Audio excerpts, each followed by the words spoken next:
Bem-vindos ao podcast Cevada com Plutônio, um podcast que fala sobre ciência e religião, isoladamente ou tudo junto e misturado. Alô a todos que estão aqui nos ouvindo no nosso podcast Cevada com Plutônio. Esse é o nosso episódio 97. Estamos chegando no 100, hein, gente? Estamos chegando na nossa primeira centena. Estamos aí, graças a Deus, graças ao nosso Senhor. E muito a presença de dezenas de pessoas que participaram conosco nesse programa, nas edições, tá certo? E também, obviamente, a nossa audiência, que sempre temos recebido com muito carinho, também sempre dando um feedback bem positivo e também, de vez em quando, citando melhorias que a gente pode fazer. Estamos aqui no episódio 97. Quem diria, hein? Quem diria? E aqui, como convidados hoje, nós temos nossos queridos amigos Alex e Homer. E hoje o tema é um tema que enfim, uma vez eu criei um Pinscher, era o meu cachorro favorito quando era adolescente, criança. E é um cachorro que eu acho muito engraçado, apesar de ser um psicopata em tamanho miniatura, que não é um cachorro maluco, mas eu tenho um profundo carinho por ele. E uma coisa que eu sempre achei engraçado nos Pinschers que eu tive é que ele tem muita coragem, ele tem muita fibra, ele é destemido, mas é notável como ele não tem noção do seu tamanho real. Por 2 ou 3 vezes eu fui passear com o meu Pinscher, e eu era adolescente, hoje eu não tenho mais, mas eu pretendo ter de volta um dia, tá? E era muito engraçado, porque era a coisa mais comum que tinha era o Pinscher sair correndo, ele fugia das nossas mãos, da nossa coleira, saía correndo e partia para cima de outros cachorros. E com a mesma coragem que ele chegava no pé do outro cachorro, ele descobria que o pastor alemão que ele correu atrás era 5, 6, 7 vezes maior do que ele. Então, assim que ele chegava perto, é que ele notava como ele era pequenininho e voltava correndo. Isso porque meu Pinscher tinha até algum juízo, né? Que certa vez um amigo meu contou que foi para uma exposição de cachorro, o Pinscher partiu para cima dos cachorros que estavam na exposição e quando ele viu, ele saiu abocanhado por um pitbull, né? Não morreu, mas saiu abocanhado. Então, parece que não apenas com os animais, mas parece conosco, né, nós humanos, eu percebo que aqui é quando a gente perde a noção do nosso tamanho. E aqui eu não estou julgando se a gente é pequeno, grande, bom ou mal. Eu estou citando. Parece que às vezes a gente perde um pouco da noção de quem nós somos, de onde estamos, de quão grande ou pequenos nós somos, ou inteligentes, ou pouco conhecimento a gente tem, tá? E a gente gostaria de abordar um pouco essa temática hoje, tanto do ponto de vista social, como também do ponto de vista espiritual. Será que a gente tem realmente noção de quem nós somos, do nosso tamanho? Será que a gente tem boa autoestima, no sentido de sabermos nos avaliar, nos medir, tá bom? E eu vou pedir aqui para o Alex começar o programa aqui com dentre diversos casos ou referências que a gente tem na bibliografia, né, na psicologia, na sociologia, de comportamentos meio estranhos, mas que são mais comuns do que a gente parece, comportamentos associados a essa dissonância, né, entre o que a gente é e o que a gente acha que a gente é. Alex, você podia citar algum desses fenômenos aí que a ciência Olá, Ednardo aí, boa noite para você, para o Romeu também, né, um prazer estar recebendo aqui mais uma vez o meu amigo Romeu, né, fazia alguns programas alguns episódios que ele não participava aqui com a gente, mas hoje ele vai poder fazer as suas contribuições aí que são muito brilhantes e sempre iluminam muito aqui o nosso podcast. Valeu, estamos de volta. Legal.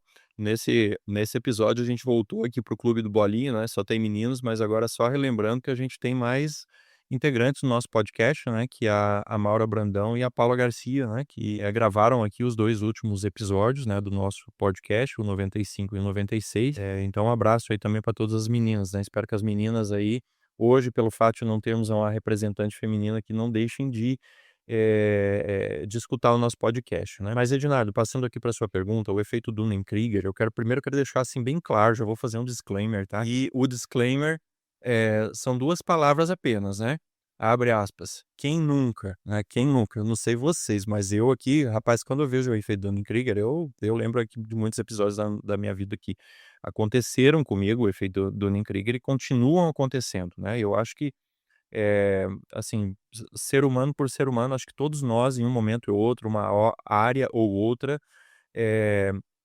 acabamos sendo vítimas aí desse efeito, tá. Mas assim, a gente tá aqui já há 5 minutos falando no podcast, não dissemos ainda o que é o efeito Dunning-Kruger, né. O efeito Dunning-Kruger nada mais é do que digamos assim, um excesso de autoconfiança, tá?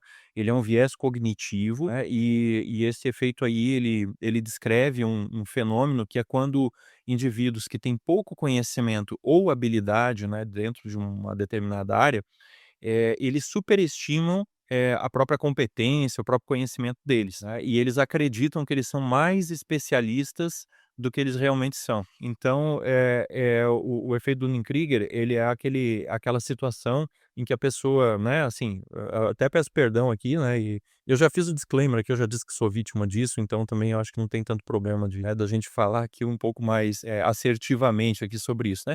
E, o efeito Dunning-Kruger nada mais é do que a pessoa ser tão ignorante sobre um tema que ela não consegue reconhecer a própria ignorância dela, o quanto ela não sabe sobre isso, né. Então foi bem interessante, porque esse termo ele foi criado lá em 1999, né.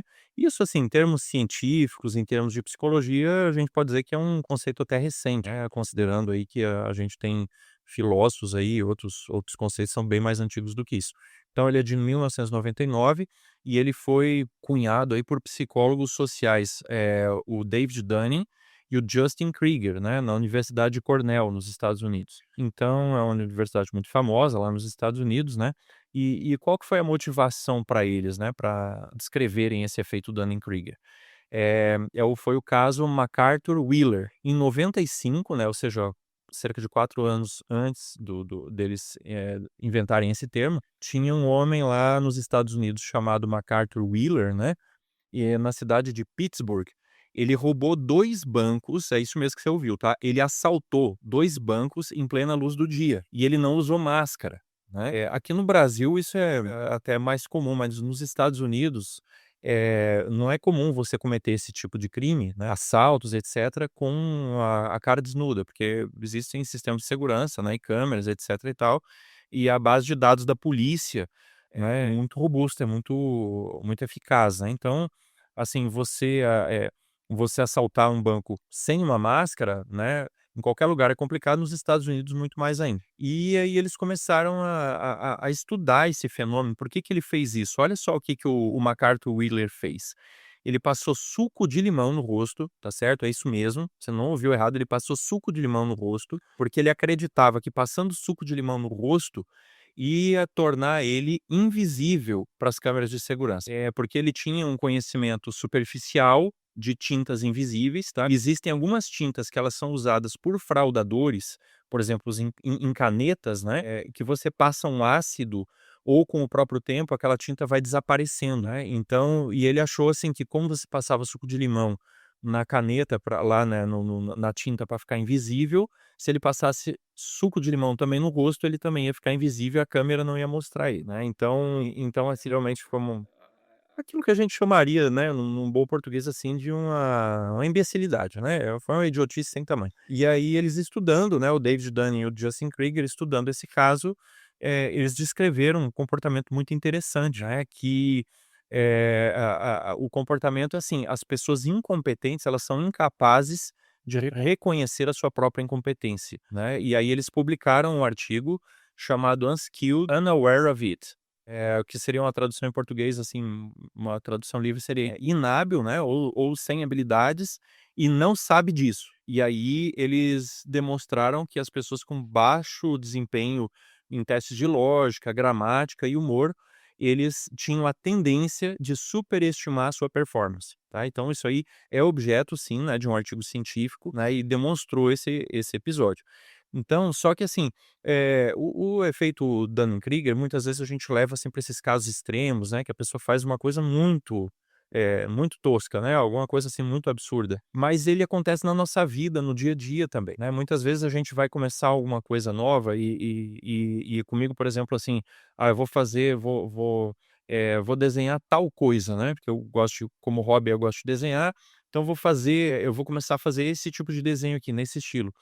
Aparentemente é simples, você olha assim, é simples, você vê até outra pessoa fazendo, parece que é fácil, até você começar a tentar fazer, né. Então o efeito Dunning-Kruger, ele é muito interessante, porque a gente não está querendo dizer assim, que é todo mundo, né, idiota. Não, é um efeito que aparentemente, pelo que eu pude perceber, acontece com todos nós, né. Então, a gente vai fazer alguma coisa, a gente: "Ah, não, isso aqui é fácil, né, um esporte", né, uma arte marcial, um hobby, um artesanato, um malabares, alguma coisa assim, e a gente acha que é tranquilo, e aí a gente vê que não é, né, porque aquela ilusão inicial é porque você tem tão pouco conhecimento sobre aquilo, e tão pouco conhecimento sobre si mesmo, né, que você não consegue divisar a real complexidade daquilo, né. E aí você entra num processo, depois que você começa e você percebe que é mais difícil do que você pensou, ou que você não tem tanta habilidade quanto você imaginou que tinha, né, quando você começa a perceber isso, você entra no que eles chamaram, né, quem aí, elabora sobre o efeito Dunning-Kruger, chama do vale do desespero. O que que é o vale do desespero?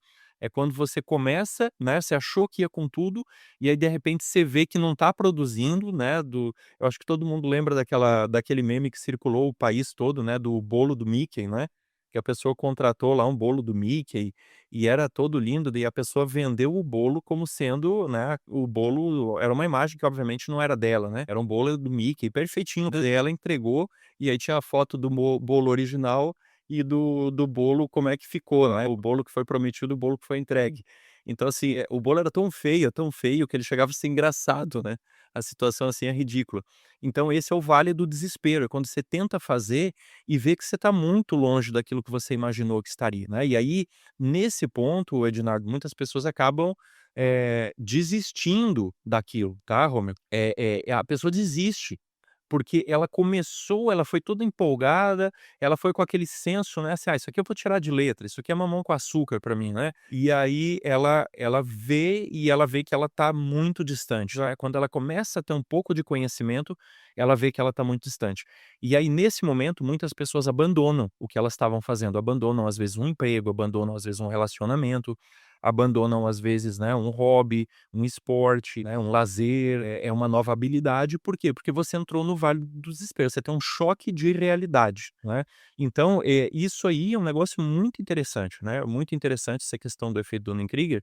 Então, assim, eu falando aqui, eu lembro de várias coisas que eu fiz e fui por esse caminho, e pode ser que você que está nos ouvindo aí também tenha percebido, né, reconhecido esse comportamento aí na sua vida em algum momento ou em alguns momentos, tá.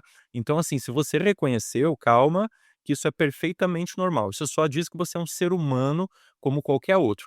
E a boa notícia é que a gente não precisa se entregar ao desespero, no vale do desespero, e que há, formas de você contornar ou de você diminuir essa probabilidade de apresentar o efeito Dunning-Kruger.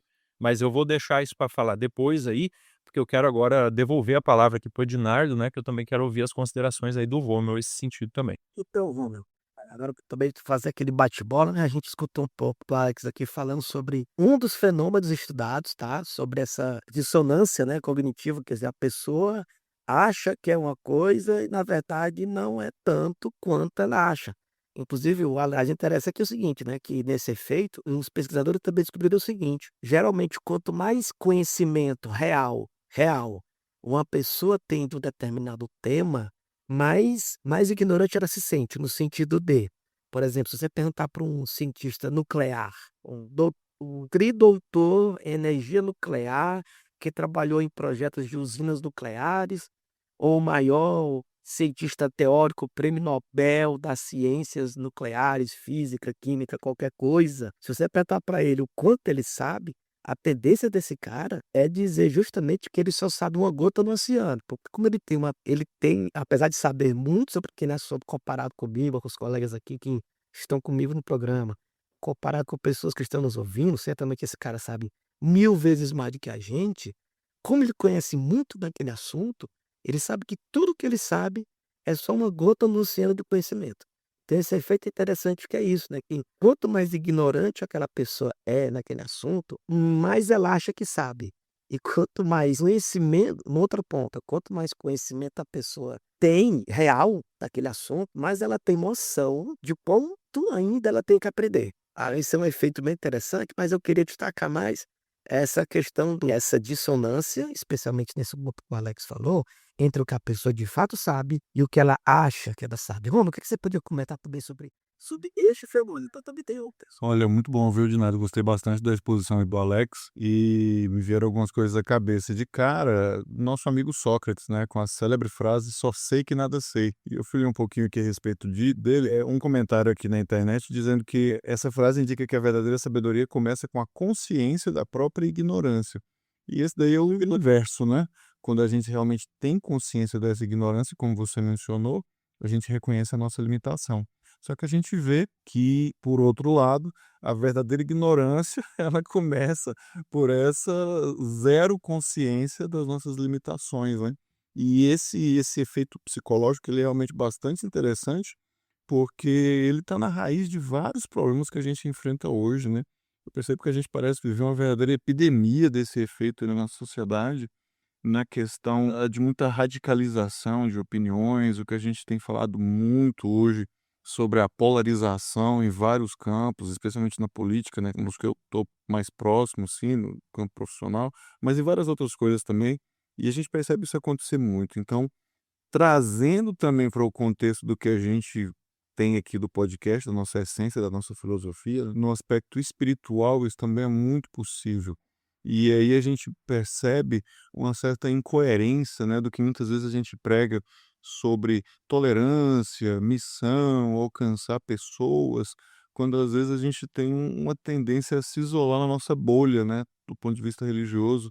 Mas essa bolha, ela está presente em várias outras coisas e traz aí esse alerta, né, um alerta para a gente poder olhar para nós mesmos, fazer uma autorreflexão, uma autoanálise, né. O disclaimer do Alex aí começou bem nesse sentido e é muito importante isso mesmo.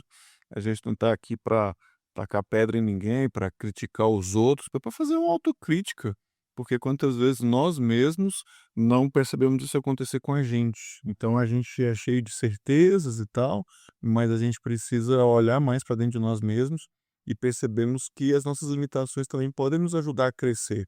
Essa humildade intelectual, ela não é só no sentido da gente poder tentar demonstrar, assim, eu sou humildão, né? Eu só sei que nada sei, também tem esse lado um pouco arrogante, né, de alguém que conhece muito, mas parece não expressar isso. Mas na verdade é uma humildade no sentido de que nós realmente temos limitações e podemos crescer com elas. E quando a gente as percebe, quando a gente tem consciência dessas limitações, a gente vê lacunas que precisam ser preenchidas e aí a gente pode avançar e crescer, né? Então acho que a essência é muito por aí mesmo.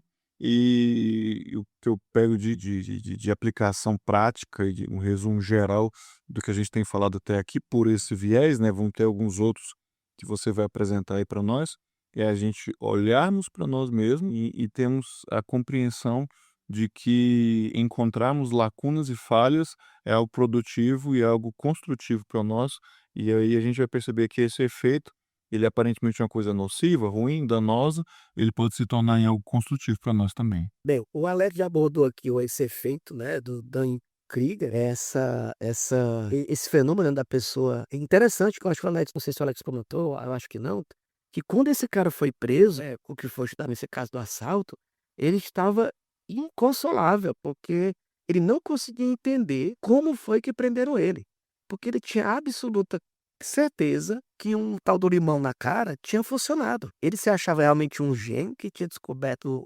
a invisibilidade, tá certo? Manda ele ficar indetectável, e ele realmente tinha convicção que ele estava certo. Então, né, então, tudo bem, essa pessoa realmente tinha algum problema mental extra aí, mas como o Alex comentou, nessa pesquisa foi um pouco mais longe, né? Então perceba, a gente já apresentou aqui, a gente discutiu um pouco esse efeito Dunning-Kruger, não também nem quer pegar outro momento onde houve uma grande dissonância, agora já no campo mais social, talvez, social, das ciências sociais, talvez, tá? Eu estou lendo um livro agora da Hannah Arendt, que é uma autora que eu considero obrigatória para o século XX, para entender o século XX. Para quem não a conhece, ela era judia, jornalista, filósofa, uma mulher realmente fundamental para o século XX. Ela estudou vários fenômenos sociais, assim, bem polêmicos, tá certo? E ela tem um livro que eu estou lendo agora, chamado Origens do Totalitarismo, tá? Antissemitismo, imperialismo e totalitarismo. Então ela vai analisar esses fenômenos e meio que do ponto de vista judeu. Ela era judia, né? Então ela pega mais ou menos essa linha de pensamento. Ela parte do judaísmo, claro, mas ela acaba abordando a humanidade como um todo, tá? E nesse livro é interessante o seguinte, o que é que ela comenta? Antes de chegar no nazismo e da destruição, quase destruição do povo dela lá, só que ela volta 2, 3 séculos na história.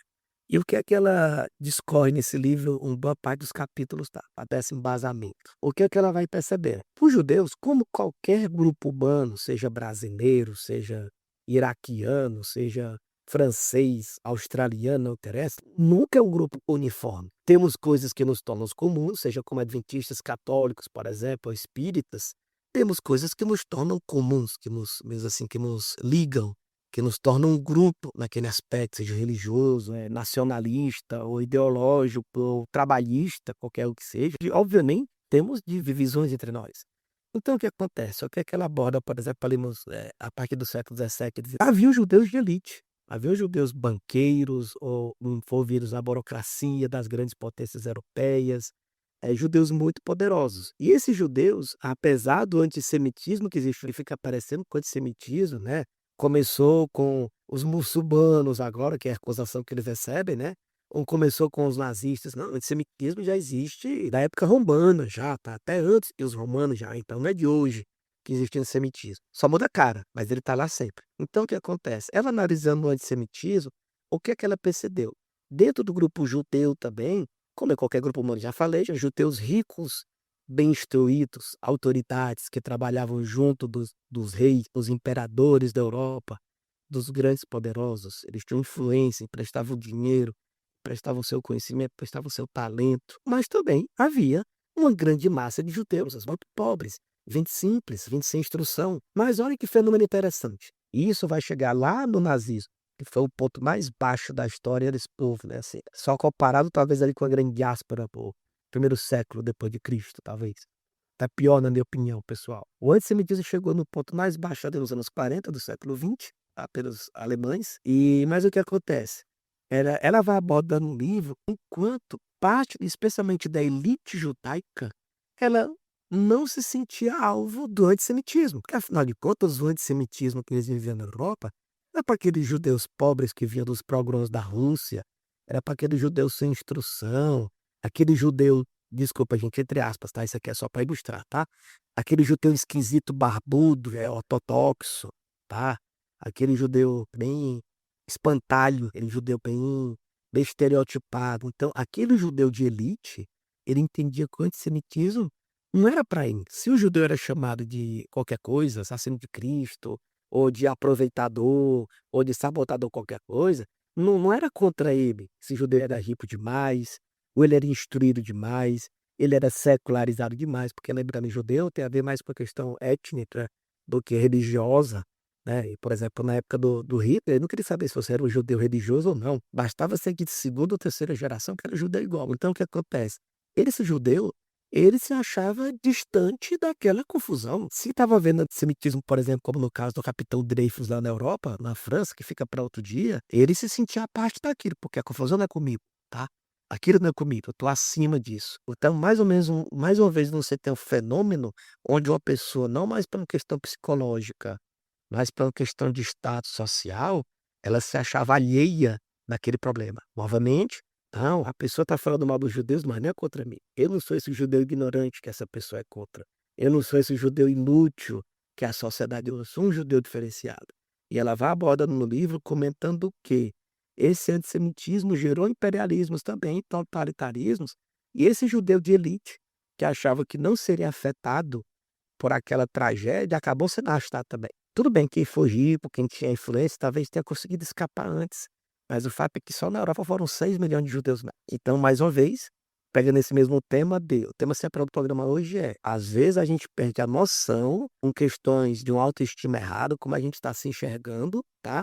A gente perde noção de quem nós somos e de onde nós estamos, ou pelo menos do que as pessoas veem. Então, gente, depois dessa aulinha que eu dei com essa palestrinha, como diria o Choque da Cultura, O que vocês poderiam comentar mais uma vez sobre esse tema, de como às vezes a gente tem uma visão da gente que na verdade está distante do que pelo menos quem está ao nosso redor está vendo? Edina, uma coisa que eu tinha me proposto a falar nesse programa também sobre esse efeito, é que, rapaz, a gente é difícil, né, o ser humano, aquilo que a gente comenta também em outras oportunidades, em outros contextos, o mais difícil de tudo na vida é você achar o equilíbrio, eu acho, sabe, o equilíbrio. E eu sempre digo que o diabo mora nos extremos, né, porque assim, você, por um lado, você tem um problema de pessoas que, dito aí no colóquio português, né, a pessoa se acha, né, a pessoa: "Nossa, ela aqui e tal", que é o tá diretamente associado ao efeito Dunning-Kruger, né. Agora, por outro lado, você tem um outro extremo, que a pessoa ela tem uma autoestima tão baixa também, que ela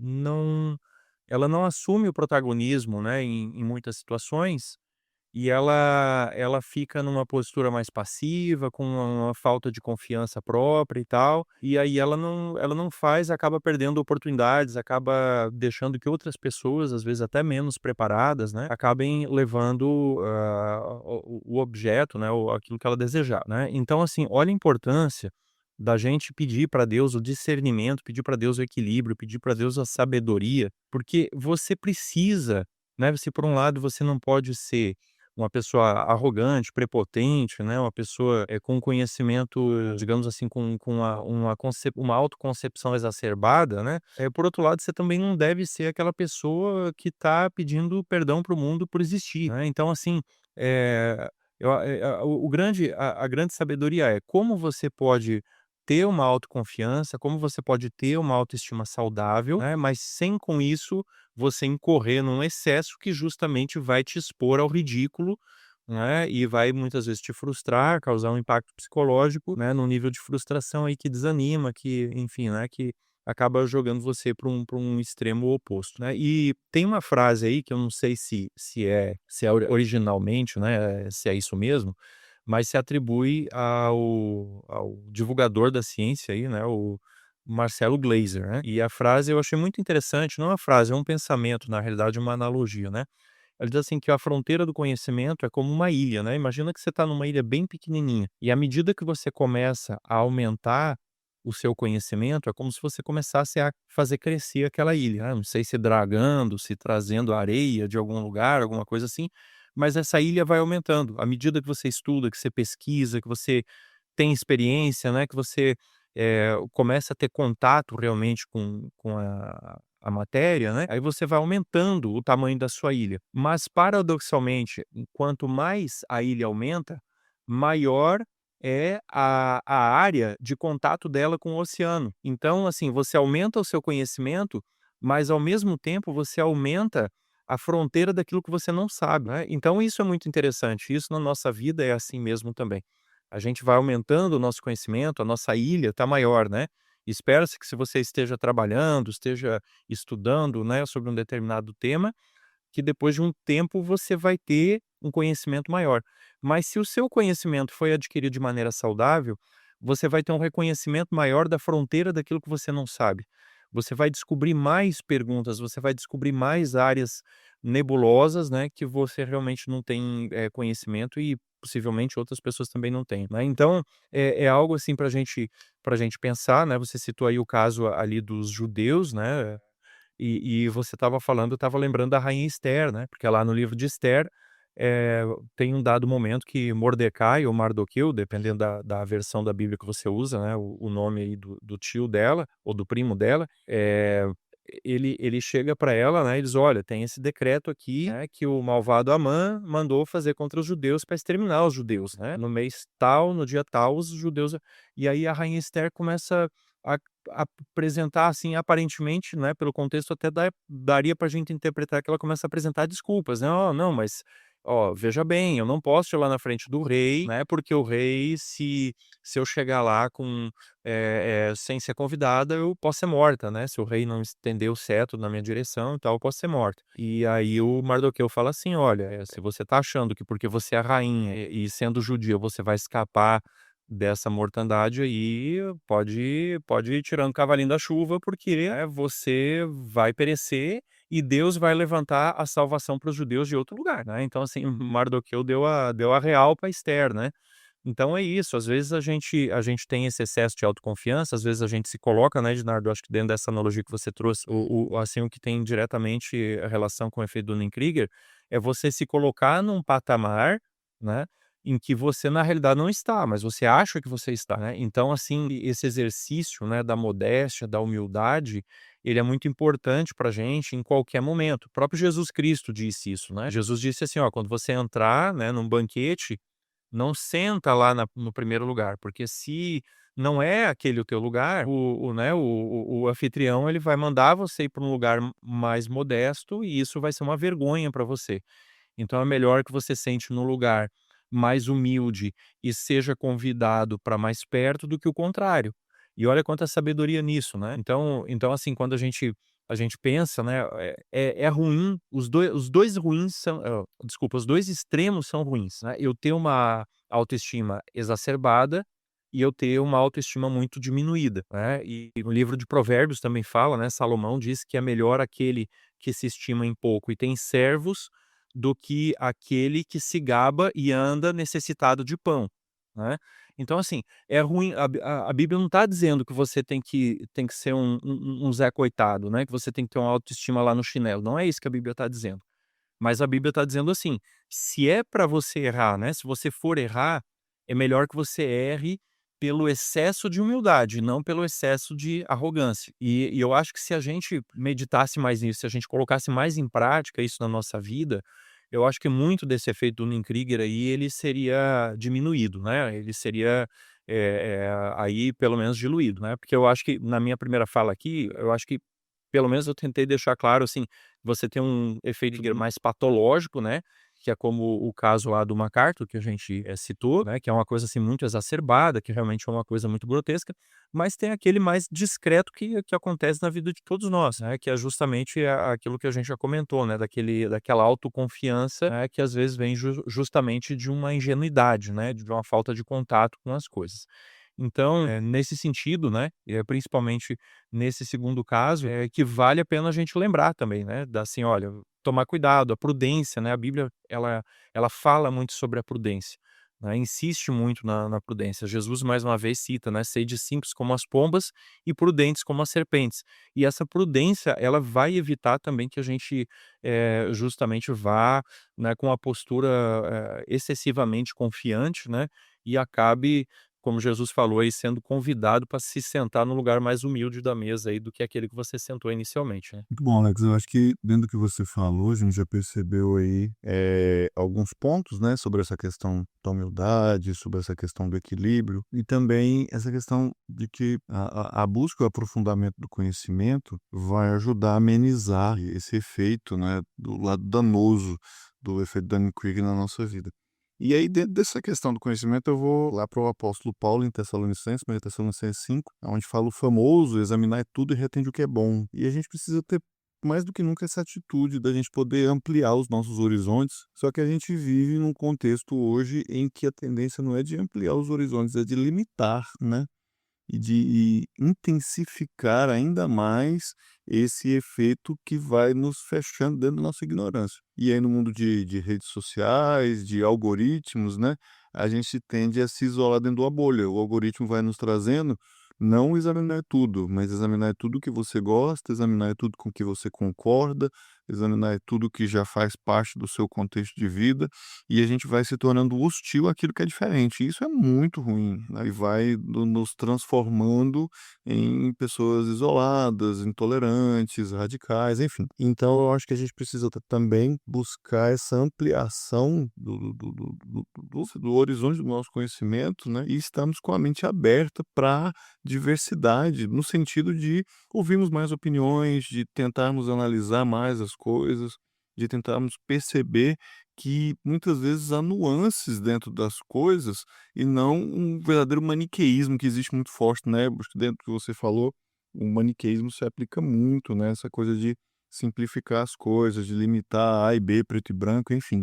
E quando a gente busca diversificar isso, a gente está indo numa linha da sabedoria bíblica, né? Do que o próprio Paulo diz, como eu falei aqui, examinar tudo, retende o que é bom, a gente vai ampliar e crescer também nesse sentido de fortalecer a nossa própria tolerância, a nossa própria visão de mundo, e a gente aprender a criar mais pontes do que muros, né? A termos mais diálogos e menos conflitos.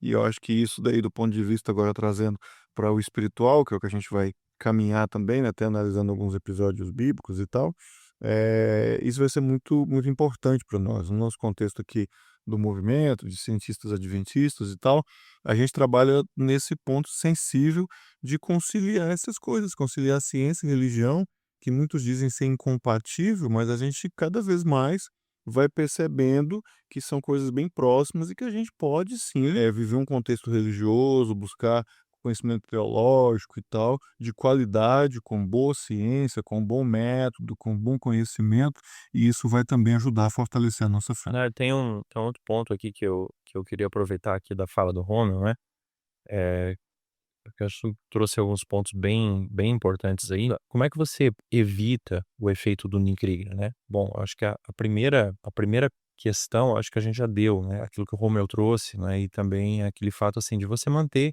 uma postura prudente, né, de você ir com cuidado, de você, né, não ter excesso de cautela, assim, mas também não ter excesso de arrojo, né, assim, de, sair realmente muito efusivo. Agora, é importante você ter essa consciência, né, de que as coisas às vezes elas são mais complexas, talvez analisar com um pouco mais de cuidado antes, né, mais uma vez citando a Bíblia, né, Jesus fala também, aquele que vai construir uma torre, né, deve se sentar primeiro e calcular para ver se tem como terminá-la, né, de novo para evitar o vexame, né, de começar uma torre e não ter dinheiro para terminar. Então, assim, examinar as coisas com um pouco mais de profundidade, com um pouco mais de cautela, resistir àquela tentação da impulsividade, né, de escutar uma coisa e ali no calor da emoção, né, que muitas vezes as mensagens que chegam pra gente, elas já são manipuladas de forma a despertar em você uma emoção, né.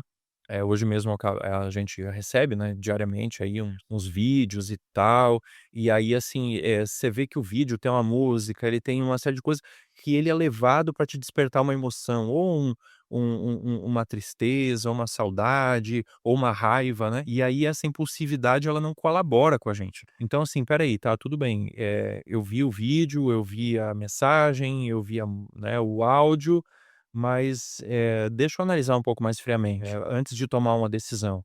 Então isso é muito importante, né, a gente ter um pouco mais de prudência, né, claro que sem exagero, mas assim, ter essa prudência. E outra coisa que é muito importante também, que é uma característica de quem, tá no efeito Dunning-Kruger, essa pessoa ela não aceita o famoso feedback, né.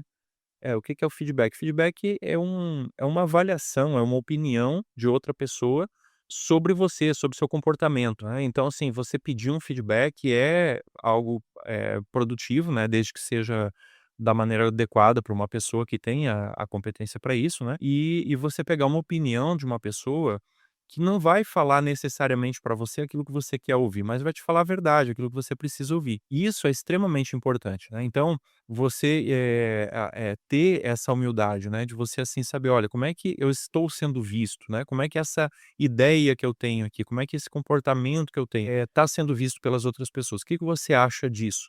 E estar aberto, sinceramente, para uma resposta franca, que pode não ser aquilo que você está querendo, pode ir ao contrário, né, daquilo que você sonha, às vezes até você está com medo que alguém te dê essa resposta, né. Então, você manter a postura aberta, você pedir os feedbacks, né, para as pessoas adequadas aí, não necessariamente para aquelas pessoas que você sabe que vão concordar com você, né. Então, é você ter essa prudência, né, de você analisar com um pouco mais de calma, você dar um tempo, às vezes, né, vou tomar uma decisão aqui, vou comprar uma coisa, né, de um valor maior. Isso tem a ver até impacta até as nossas finanças, né. Não, eu vou esperar um pouco, vou esperar essa química toda do meu corpo aqui, sossegar um pouco para eu poder tomar uma decisão mais racional, decisão mais fria, mais informada, conversar com outras pessoas, né. Tudo isso é muito salutar, né. Então, são maneiras que a gente tem, de evitar o efeito do Dunning-Kruger, né. Depois se você permitir, Leonardo, eu queria fazer uma última aplicação com a questão espiritual mesmo, né, a gente já está falando da Bíblia aqui em muitos aspectos, mas assim, mostrar como aquilo que está por trás do efeito Dunning-Kruger, que é o excesso de autoconfiança, e você também tapar os ouvidos para opiniões diferentes, como isso pode ter um impacto, inclusive na nossa vida espiritual, né, a gente que é cristão aí e tal, tem que ficar atento porque isso pode ter um efeito negativo, né, na nossa jornada cristã também. Claro, Alex, a gente tem que discutir mesmo, até porque como a gente procura sempre fazer aqui nesse programa, tudo bem que a gente não é uma edição bem científica, bem, né? Mas em última instância, toda a ciência a gente tem que levar para Deus. Tem que uma das maneiras de revelar, é a gente conhecer sua grandeza, né? Eu também queria tecer uns comentários aqui rapidamente, que é o seguinte, eu fui voluntário em uma ONG que ajudava pessoas com problemas, né, de saúde mental e tudo, em momentos ou problemas que tivessem para autoestima, ou a própria saúde, alegria, montanha. E na época a gente fazia um treinamento que a gente chamava que era mecanismo de defesa.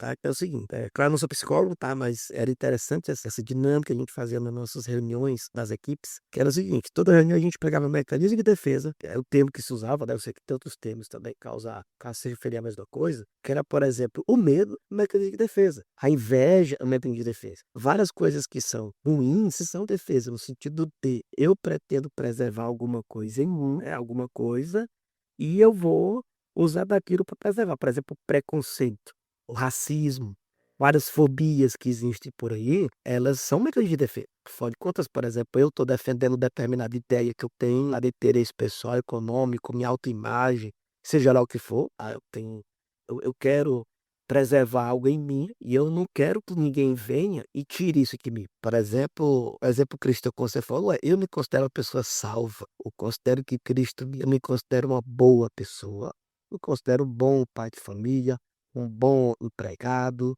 um bom patrão, me considero um bom cidadão, me considero uma boa pessoa e acho que Deus, eu acho que eu estou salvo, eu acho que o céu está só esperando, né, a minha vez, então já estou com o céu garantido, então eu criei essa imagem para mim que está tudo certo, sou uma pessoa maravilhosa e qualquer ideia que venha, qualquer coisa que venha me solapar isso, eu tenho dois caminhos.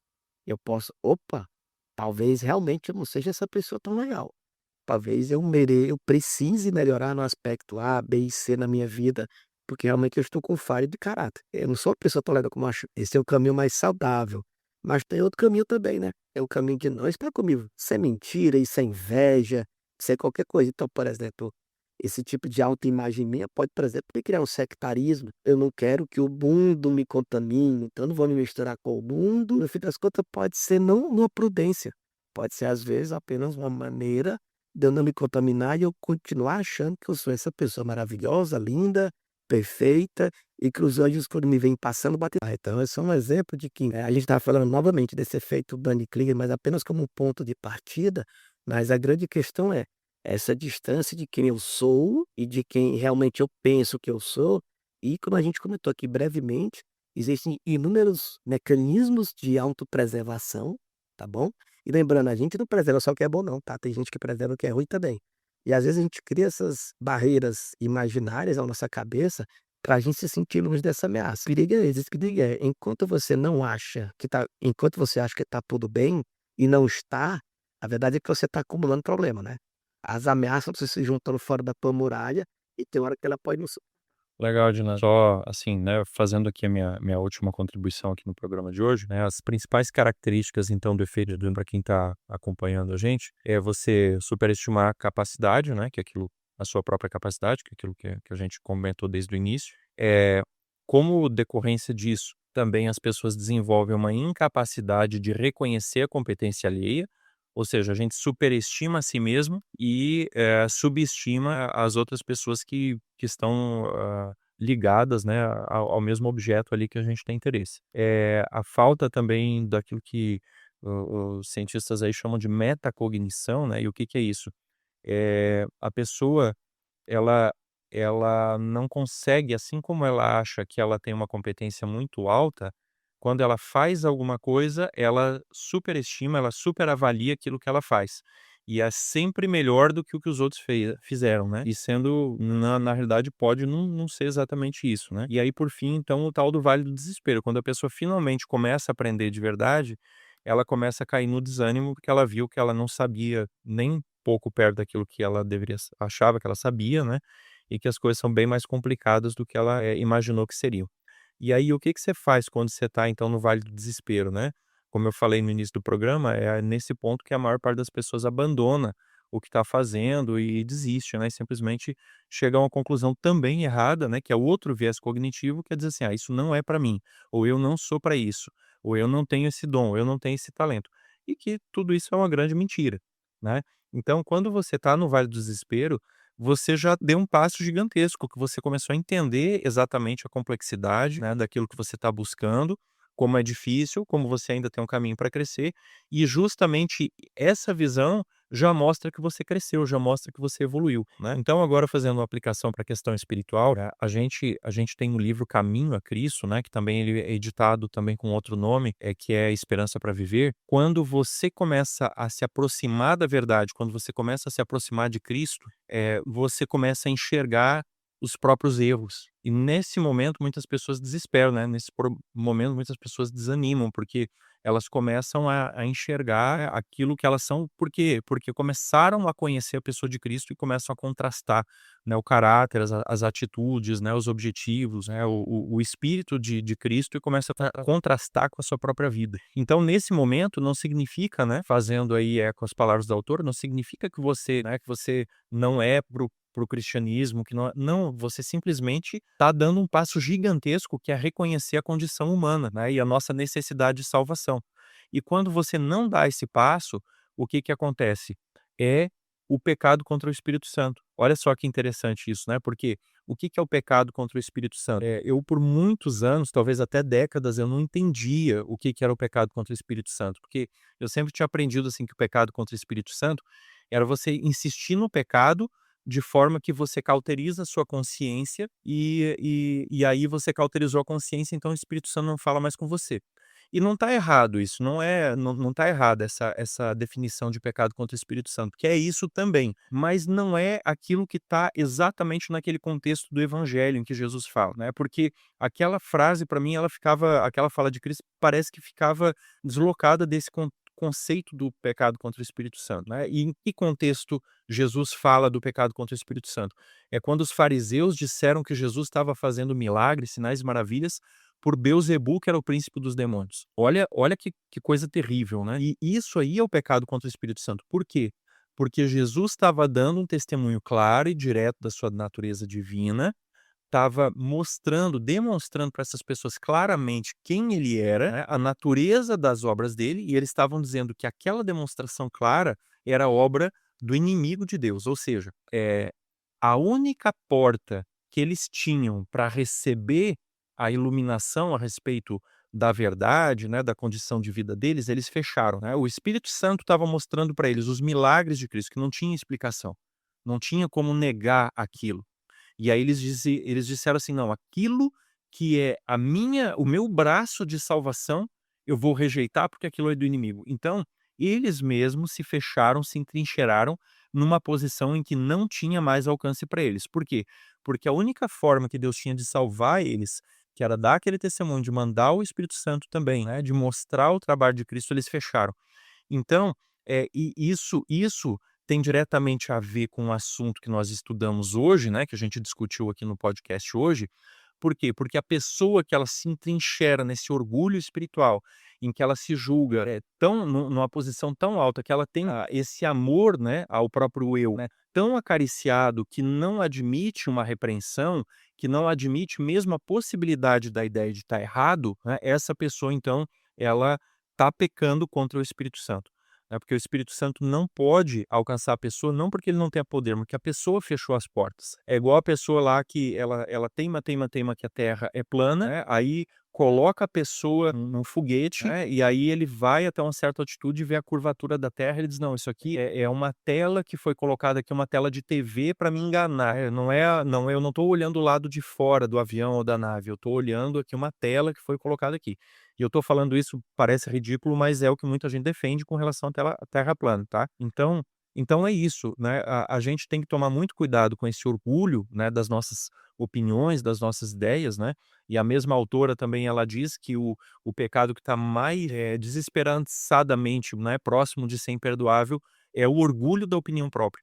Então, quando a gente tem esse orgulho, quando a gente tem essa autoimagem que ela não pode ser danificada em nenhum momento, né, se a gente tem essa necessidade de preservar essa falsa concepção de que a gente é o dono da verdade, né, e de que os outros é que estão errados, né, aí realmente não sobra mais oportunidade para a gente, nem no nível mundano, né, no nosso nível secular, na nossa vida do dia a dia, mas pode ser também que não que possa não ter mais uma chance de mudança do ponto de vista espiritual também. E aí, se alguém está pensando assim, poxa, mas será que eu pequei contra o Espírito Santo, né? O fato de você fazer essa pergunta, se você está fazendo, né? Será que eu já pequei contra o Espírito Santo? Será que eu estou pecando contra o Espírito Santo? É a prova de que você não pecou, né? Porque uma pessoa que ela pecou contra o Espírito Santo, né? Que ela levou o Dunning-Kruger espiritual ao seu extremo, ela não faz mais essa pergunta. Ela tem certeza que ela está certa e o mundo está errado, né? Então, Ednardo, eu me despeço aqui, né, do programa com essa reflexão e faço um apelo, né, para todos nós aqui e eu inclusive, né, que a gente pratique mais essas virtudes, né, de a gente sim termos uma autoconfiança, termos assim um protagonismo, né, uma atitude corajosa diante da vida, mas ao mesmo tempo não a ponto de eu me colocar numa posição em que eu não aceito ser corrigido, que eu não aceito uma mudança das minhas atitudes, porque se chegar nesse ponto realmente eu vou estar bastante distante de ser uma pessoa de sucesso no sentido amplo da palavra. Wandel, eu vou pedir aqui para você encerrar o nosso programa de hoje, e se possível, com uma breve oração, alguma palavra para os últimos momentos aqui, né? Claro, com certeza. Eu acho que hoje a gente trabalhou um tema que tangenciou muitas áreas, né? Psicologia, sociologia, teologia. No final aqui o Alex aí navegou bem pela soteriologia, né, que é a doutrina da salvação. Então acho que assim, ficou bem marcante aqui que há muitos aprendizados e que esses aprendizados possam ficar bem sedimentados assim para nós e a gente possa estar disposto a nos abrir para essa ação do Espírito Santo, né, que é também quem nos fortalece no conhecimento. Vamos orar então e buscar essa sabedoria. Querido Deus, nós te agradecemos ao Pai pela oportunidade de mais uma vez termos estado aqui debatendo sobre um tema de muito alcance, de muita relevância e que possamos ter aqui construído uma linha de aprendizado que possa ser útil e importante para cada um de nós, que possamos refletir de forma humilde sobre nossas atitudes, sobre a forma como temos nos desenvolvido, temos nos posicionado diante de tantas coisas, tantos desafios que enfrentamos, mas temos a plena certeza de que o Senhor pode nos conduzir a um crescimento cada vez mais aprofundado, desde que estejamos dispostos a nos colocarmos em teus braços de amor e a nos deixarmos ser guiados pelo teu Santo Espírito. Pedimos que o Senhor atue poderosamente em nossa vida. Estamos fazendo esse podcast, essa conversa, esse debate hoje no contexto de um movimento grandioso de oração que abrange muitas das nossas igrejas e o mote desse movimento é de 10 dias de clamor e 365 dias de oração.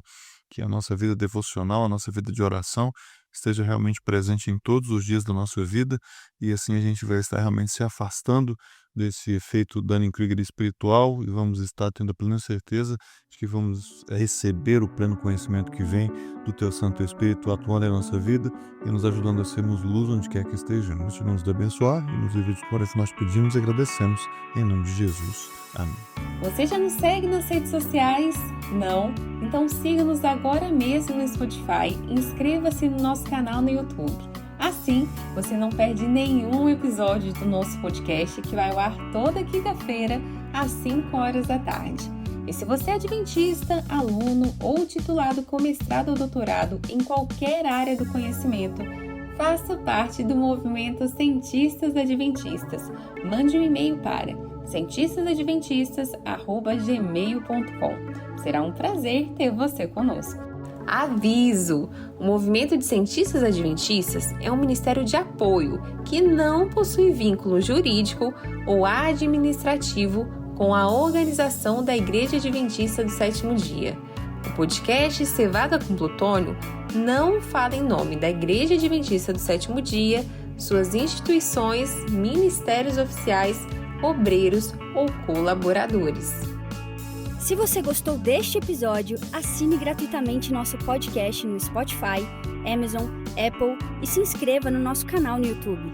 É só procurar por podcast Cevada com Plutônio nos streams de áudio ou Cientistas Adventistas no YouTube, Instagram, Facebook e X. Ah, e compartilhe com seus amigos. Assim você nos ajuda a chegar a cada vez mais pessoas.